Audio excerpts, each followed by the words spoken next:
Every day, I get to help women boost their fertility naturally and finally get pregnant. But how do we do this? In today's video, I'm going to explain the why behind what I do and how we do it.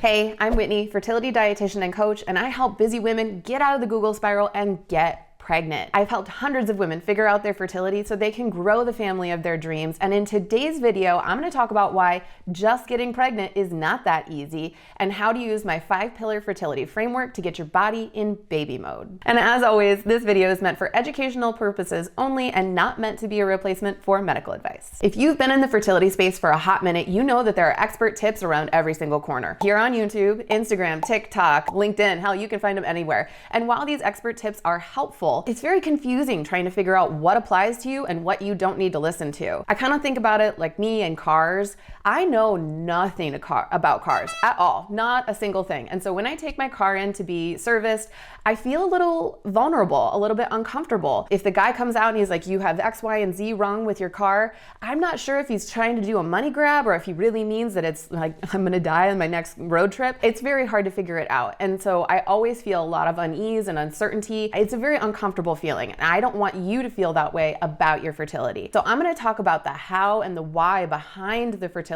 work that I do so that you can understand what you need to know or what applies to you and what you don't need to worry about. Typically, when we look at conventional fertility, it is zoned in on the ovary and progesterone production or sex hormone production in general. We're looking at the ovary, the uterus, all of those definite fertile fertility functions. In my work, if we want to look at estrogen production, egg quality, ovulation, quality uterine lining, I should actually have put AMH in this category as well. And if we're looking at progesterone production, we got to take a step back first. While these are important, they're kind of an end result. There are a lot of different functions that have to happen in order for your body to ovulate a healthy egg, to produce a good amount of estrogen, to produce enough progesterone to sustain a pregnancy. We have to take a step back first. So let's take a look here at the pituitary gland. Pituitary gland is a tiny little gland in your brain, and it is so important. Your pituitary gland produces something called FSH, which is follicular stimulating hormone, LH, which is luteinizing hormone, prolactin, which you might have heard of if you have done any research on breastfeeding. It helps lactation. And then TSH, which is thyroid stimulating hormone. And if you have followed me for any length of time, you know I talk about the thyroid all day, every day. We need healthy production of each of those hormones in order to produce a solid ovulation, to promote egg quality, promote sex hormone production. We need the pituitary gland to be functioning well. So what do we do to help impact your pituitary gland function? Take another step backwards and look at the picture a little bit bigger. We can see all of these different functions that impact your fertility. They are directly impacting your fertility, but a lot of times we skip over these functions in conventional fertility treatment and focus just on the ovary and uterus and the sex hormone production and forget all of these other systems that impact it. So I want to talk a little bit about the work that I do to help promote the pituitary gland function, the ovary function, progesterone, all of that stuff. So first, let's start over here. I look at your immune function. Are you dealing with chronic inflammation? Are you dealing with autoimmune disease? Are you dealing with allergies? If your body is constantly fighting a battle with your immune system, it is going to take energy and nutrients. And you're going to hear me say this like 15 times. I'm sorry if you're going to get annoyed with it. It's going to take energy and nutrients away from your fertility to be able to get pregnant. You don't need to be able to ovulate in order to survive. So your body is going to prioritize your immune system first.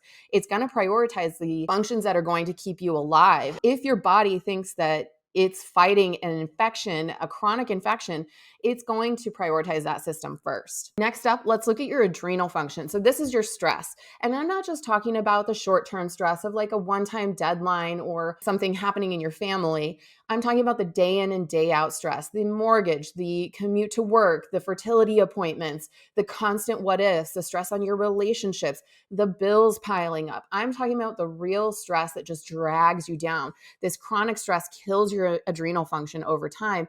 And also poor sleep can do the exact same thing. And that can all impact your pituitary function. Next, let's take a look at your gut, the connection between the inside and the outside. and your nutrient absorption, your waste management. Can you detoxify the toxins that your body is working through? Can you absorb the necessary nutrients, vitamins, and minerals that are going to help support not only your entire system functioning, but when we're talking about fertility, you have to have good nutrient absorption in order to support egg quality development. Next up, let's take a look at your thyroid function. Your thyroid is this tiny little gland right at your throat that's involved in so many different things. But specifically, when we're looking at fertility, we're looking at your metabolism, your thermal regulation, and your energy production. If your entire system is running low on energy, kind of the same thing as your immune function, your body is going to prioritize the systems that are required to survive. It's going to prioritize devoting energy into your heart function, into your brain function, into your liver function, all of these different things before we're moving into the ovaries. And so we have to make sure the systems are functioning as well as possible so that your body has an easy time devoting all those good things into all the other systems. I'm going to go back down the line to explain it all. And the other thing I look at is liver function. The liver does many things, but it is very, very critical when we're talking about sex hormones or hormones in general, because it processes through those hormones. As your body creates hormones, we want your system to be able to utilize it and then detoxify it when it's done. The liver can get really bogged down by the foods depending on your diet, the foods we're eating, the chemicals we're exposed to. It can make it really hard for your liver to function optimally. And if you've got a sluggish liver, it's going to change your estrogen metabolism, and that can change your fertility. When I look at fertility, I look at it from a much wider lens, and I'm looking at the entire picture rather than just zoning in on the uterus and ovaries. So just a quick review. When we're looking at functional fertility, or we're looking at a functional version of fertility, we're taking a look at all of these other systems, indirect systems. And when we get those functioning optimally, the pituitary gland functions better, produces a good amount of FSH, LH, prolactin, TSH, can then help stimulate the ovary properly to produce estrogen, which is responsible for the uterine lining, or the base of the uterine lining, egg quality, ovulation. And then once we have ovulation, we can have a solid amount of progesterone production. And progesterone is your progestation hormone. It helps perfect the uterine lining to help support implantation and sustains your pregnancy. We require a good amount of progesterone in order to sustain that pregnancy. This is why getting pregnant is not just as simple as, throwing your birth control in the trash. There are so many different systems that can impact your fertility that we just don't talk enough about. Has your doctor or medical team explained any of this to you? If so, comment below. I'd love to talk about it. Now that you know how all these systems support fertility, what do you do about it? How do you support your own issues? Enter my 5-pillar fertility framework. This is the framework I've used to build my signature program, Fertile as Fuck, and use in my one-to-one work to support my own clients in their goals of growing their family. Let's break down what these 5 pillars are so that you know this information for your own fertility. The first pillar I always talk about is the most important, the one that's the hardest to tackle, and the one we can't skip over, and that is mindset, stress, and sleep. Mindset work, stress management, getting consistent sleep, they sound very easy, but they are actually really challenging, especially if you're dealing with fertility struggles, because chronic stress and fertility struggles go hand in hand. It's very rare that we see one without the other. When we look at the entire system, remember we talked about the adrenal glands and how the adrenal glands can impact the pituitary gland, all of that nerdy stuff.